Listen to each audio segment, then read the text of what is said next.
ہمارے پاس اس اسکول کے پرنسپل انور ندیم صاحب بھی موجود ہیں.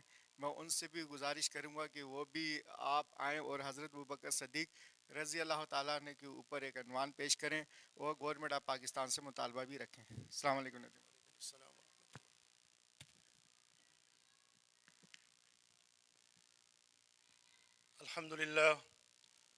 الحمد لله وكفى وسلام على عباده الذين اصطفى أما بعد فأعوذ بالله من الشيطان الرجيم بسم الله الرحمن الرحيم أولئك حزب الله ألا إن حزب الله هم المفلحون. عزیز مہمانان گرامی اور طلبہ ساتھیوں، آپ کے سامنے مفتی حزب الرحمان صاحب نے شان صدیق اکبر بڑی تفصیل کے ساتھ بیان کی.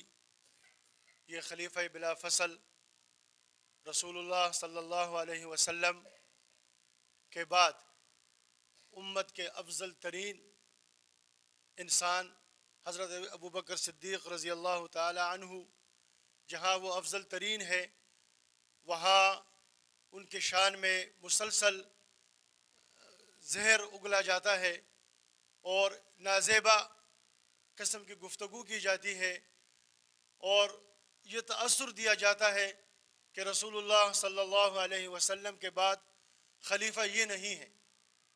ہم نے ان معماران قوم کے اندر یہ بات ذہن نشین کرانی ہے کہ رسول اللہ کے بعد حضرت ابوبکر صدیق رضی اللہ تعالی عنہ ہی خلیفہ بلا فصل ہے. کون ہے خلیفہ بلا فصل؟ حضرت ابوبکر صدیق رضی اللہ تعالی عنہ. اس عنوان کے اوپر کافی لمبی گفتگو ہو سکتی ہے، مگر چونکہ مفتی صاحب نے دوسرے ایک پروگرام میں بھی جانا ہے اور اسی طریقے سے میرے جو آس پاس قرب و جوار کے تمام اسکول والے حضرات ہیں ان سے بھی میری گزارش ہے کہ جب یہ حضرات آپ کی خدمت میں تشریف لائیں تو ان کے ساتھ بھرپور تعاون کریں، اپنے بچوں کو ان کے سامنے پیش کریں، خود بھی ان کی باتیں سنیں اور کوشش کریں کہ یہ باتیں ہم آگے مزید بھی اس کو پھیلائیں. اللہ تبارک و تعالی ہم سب کا حامی ہو. میں محترم ڈاکٹر طارق عزیز صاحب کا بھی شکریہ ادا کرتا ہوں کہ وہ ہمارے ہاں تشریف لائے ہیں.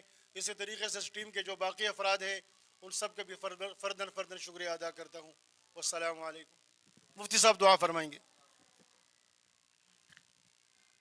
الحمد للہ رب العالمین والعاقبۃ للمتقین والصلاة والسلام علی اشرف الانبیاء والمرسلین وعلی آلہ واصحابہ اجمعین. ربنا ظلمنا انفسنا وان لم تغفر لنا وترحمنا لنکونن من الخاسرین. الہ العالمین، یہاں جو گفتگو ہوئی اچھی باتوں پر ہمیں عمل کرنے کی توفیق عطا فرما. رسول اکرم صلی اللہ علیہ وسلم کی سچی محبت نصیب فرما. حضرات صحابہ اکرام خلفائے راشدین کے نقش و قدم پر چلنے کی توفیق عطا فرما. الہ العالمین، پوری دنیا کے اندر مسلمانوں کی جان مال عزت آبرو کی حفاظت فرما. جہاں مسلمان پریشان ہیں ان کی پریشانیوں کو دور فرما. جہاں مسلمان کفر کے سکنجے میں ہیں یا اللہ ان کو آزادی نصیب فرما. جہاں مسلمان آزادی کی تحریکیں چلا رہے ہیں یا اللہ ان کو فتح کامیابی کامرانی نصیب فرما.